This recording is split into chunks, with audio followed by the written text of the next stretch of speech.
नमस्कार, शारदा डायरी धार्मिक ज्ञान में आप सबका स्वागत है। आइए जानते हैं बाबा रामदेव जी के जन्म के बारे में और उनके इतिहास के बारे में, जन्म कथा के बारे में।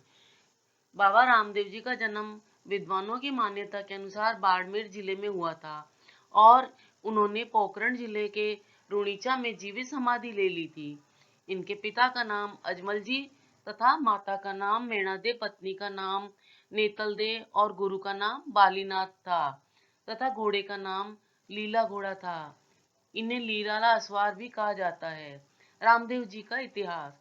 एक बार अनंगपाल तीर्थ यात्रा पर गए। उस समय अनंगपाल ने पृथ्वीराज चौहान को उस समय के लिए राजकाज सौंप दिया।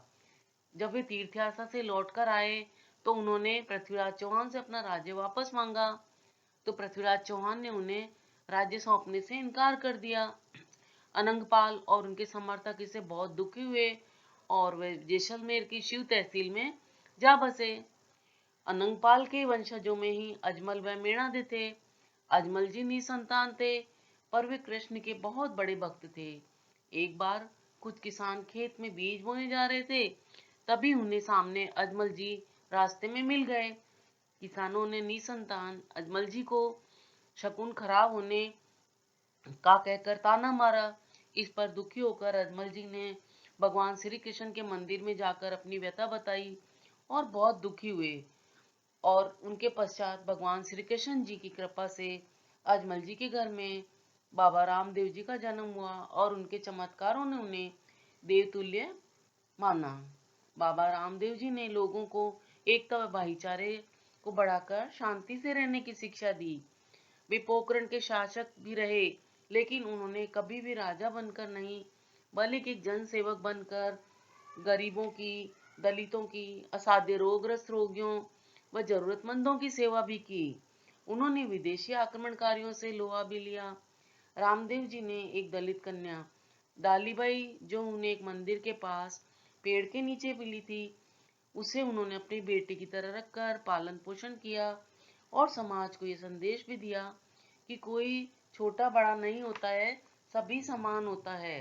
बाबा रामदेव जी ने अपने जीवन काल में लोगों की रक्षा और सेवा करने के लिए उनको कई बार चमत्कार करके दिखाए। आज भी वे अपने भक्तों को चमत्कार दिखाकर अपने होने का एहसास कराते हैं और उनको इस तरह से जो चमत्कार देते हैं उनको पर्चा देना कहते हैं। बाबा रामदेव की जन्म कथा। पोखरण के राजा अजमल जी भगवान श्री कृष्ण के बहुत बड़े भक्त थे।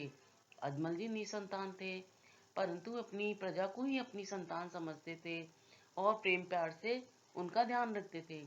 एक बार कुछ किसान खेत जोतने जा रहे थे, तभी उन्होंने अजमल जी महाराज को देखा, तो उन्होंने अजमल जी के शगुन को अपशगुन माना और वापस लौट गए। जब अजमल जी को इस बात का पता पड़ा तो वे बहुत दुखी हुए और वे भगवान श्री कृष्ण जी से अब हमेशा पुत्र प्राप्ति की प्रार्थना करने लगे। कई बार अजमल जी द्वारिका में द्वारकाधीश के दर्शन करने भी गए, पर उनकी इच्छा फिर भी पूरी नहीं हुई। आखिर में वे हार मानकर एक बार अपनी पत्नी मेनादे से बोले, इस बार यदि भगवान न मिले, मुझे दर्शन नहीं दी, मेरी विनती नहीं सुनी, तो मैं वापस नहीं आऊंगा, भगवान की शरण में रहूंगा। अजमल जी द्वारका पहुंचकर द्वारकाधीश की मूर्ति से पूछने लगे, भगवान, मैंने ऐसा कौन सा पाप किया है जिसकी आप मुझे इतनी बड़ी सजा दे रहे हो? आप जवाब क्यों नहीं दे रहे हो? कई बार पूछने पर भी जब मूर्ति से कोई जवाब नहीं आया, तो आवेश में आकर अजमल जी ने बाजरे के लड्डू द्वारकाधीश की मूर्ति पर मार दिए। ये देखकर पुजारी बौखला गया और उनसे पूछा, तुम्हें क्या चाहिए? अजमल जी ने कहा, मुझे तो भगवान के दर्शन चाहिए। पुजारी ने सोचा यह भगवान के दर्शन का इतना प्यासा है, तो पुजारी ने सोचा और कुछ कह दिया, द्वारकाधीश तो इस दरिया में रहते हैं। अजमल जी ने कुछ नहीं सोचा और उसी समय दरिया में कूद पड़े। भगवान द्वारकाधीश उनकी सच्ची व भावना देखकर अति प्रसन्न हुए और उसी समय दरिया में अजमल जी को दर्शन दे दिए और प्रसन्न हुए और उनसे बोले कि भाद्र मास के शुक्ल पक्ष की द्वितीया को मेरी कृपा से उनके यहाँ पुत्र प्राप्त होगा। और अजमल जी को उसके पश्चात पुत्र की प्राप्ति हुई जो बाबा रामदेव जी के नाम से प्रसिद्ध हुए। अगर आपको ये मेरी जानकारी अच्छी लगी हो तो कृपया वीडियो को लाइक शेयर सब्सक्राइब करना ना भूलें। वीडियो देखने के लिए धन्यवाद।